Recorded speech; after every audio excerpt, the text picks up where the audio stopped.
कौन आता चालू है? हाँ। तो हेलीकॉप्टर के लिए भी भीड़ जुटी थी, ऐसी बात नहीं है। और आप देखे होंगे कि जब आदरणीय प्रधानमंत्री जी भाषण की शुरुआत किए हैं तो आधी जनसंख्या वहाँ बिल्कुल गायब होने लगी है। तो स्थितियां बदतर हैं भैया। बेरोजगारी बिल्कुल एकदम चरम सीमा पे है और महंगाई तो पूछिए मत। इसके अलावा अभी सिर्फ टेट सीटेट का फॉर्म भरा जा रहा है लेकिन वैकेंसी नहीं आ रही है। नाम मात्र की वैकेंसी आई भी तो पेपर लीक। पढ़ लिख करके लोग बेरोजगार हो गए हैं। बिल्कुल पढ़ लिख करके बेरोजगार हो गए हैं और कोई रास्ता दिख नहीं रहा कि जाएं तो जाएं कहाँ हम। बिल्कुल कुछ समझ नहीं आ रहा है।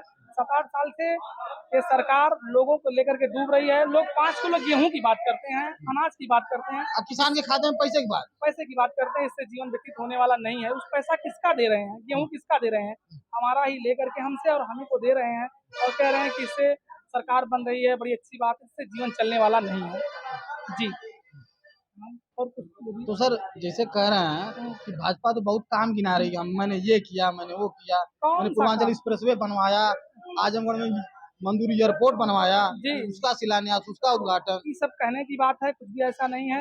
इसके पहले भी सब बन चुका था और कहने को तो है बता रहे हैं एक कि तो अभी आजमगढ़ की भैया सड़कें एकदम चमक रही हैं। कुछ भी चमक रही हैं। आप खुद देखेंगे कितनी चमक रही हैं। आते हुए आपके कमर में दर्द शुरू हो गई होगी।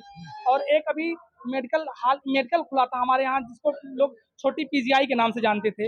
हम गए थे बीच में एक बार चक्रपानपुर। हाँ। स्थितियाँ ये है कि बिल्कुल पीजीआई आज कचरों में लिप्त हो गई है। जगह जगह सिर्फ वही कचरे जमे हुए हैं जिसे काई कहते हैं, हरी वाली। डॉक्टरों की क्या स्थिति है? डॉक्टर बिल्कुल नाम मात्र में, कोई दिख नहीं रहा है। और वहाँ कुर्सियां ऐसी मिली हैं कि कोई एक पैर से विकलांग है, कोई दोनों पैर से कुर्सियां विकलांग है, जमीन पर धाराशायी है, डॉक्टर इधर उधर तितिर बितिर है।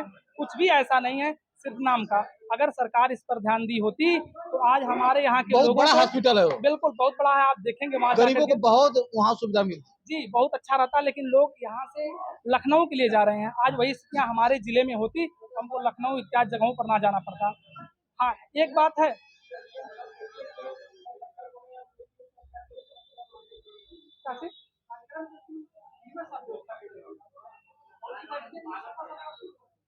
हाँ बिल्कुल, जो जहाँ डीएम का कार्यालय स्वयं है, सही है, वास्तविकता है। अभी मेरे भाई साहब एक बात कहें कि जो डीएम साहब इस कार्यक्रम को करवाए हैं उन डीएम साहब के कार्यालय को स्वयं बनवाने का काम यहाँ समाजवादी पार्टी ने की है।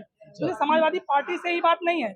हम नौजवानों को रोजगार चाहिए, रोजगार वाली सरकार चाहिए। जो भी हो हमको रोजगार दे, बस हमें ये चाहिए। किसी की भी सरकार हो, चाहे इंडिया गठबंधन की हो या किसी की हो, लेकिन हमें रोजगार चाहिए भैया। क्योंकि रोजगार नहीं रहेगा तो परिवार का विकास नहीं होगा, कुछ भी नहीं होगा। एक चीज मुझे देख करके बड़ा दर्द हुआ, हम तो यहीं के नजदीक के ही रहने वाले हैं, कि जितनी तेजी से यहाँ पर प्रधानमंत्री जी के कार्यक्रम में तैयारी की गई, अगर उतनी ही तैयारी कहीं कोविड के समय की गई होती तो इतनी जाने ना जाती। और उतनी ही तेजी से अगर तैयारी क्षेत्रों में की जाती तो क्षेत्र आज बहुत ही विकसित होता, चमकता। जिस चमकने की बात की जा रही है कि सड़कें चमक रही हैं, तो वास्तविकता कुछ और है, कहीं कुछ और जा रही है बातें जी। बताइए और जा रही है और दिखाई और जा रही है। हाँ दिखाई कुछ और जा रही है। नारा लगाया जा रहा है 400 पार का। 400 पार कहने से कुछ होने वाला नहीं है सर, लेकिन 1000 पार बताइए। हाँ जो भी है, लेकिन ऐसी कुछ भी बातें नहीं है ना। आजमगढ़ में ऐसा कुछ होने वाला है। दोनों सीटें बिल्कुल इंडिया गठबंधन की तरफ जाएंगी, ये कन्फर्म है। और स्थितियाँ बड़ी बद से बदतर हैं। यहाँ हर युवक, हर नौजवान परेशान है, खाने के लिए परेशान है। बिल्कुल। जब बेरोजगारी होगी, महंगाई होगी तो भोजन कहाँ से मिलेगा? 5 किलो से बात बनने वाली है, उससे बात नहीं बनने वाली है।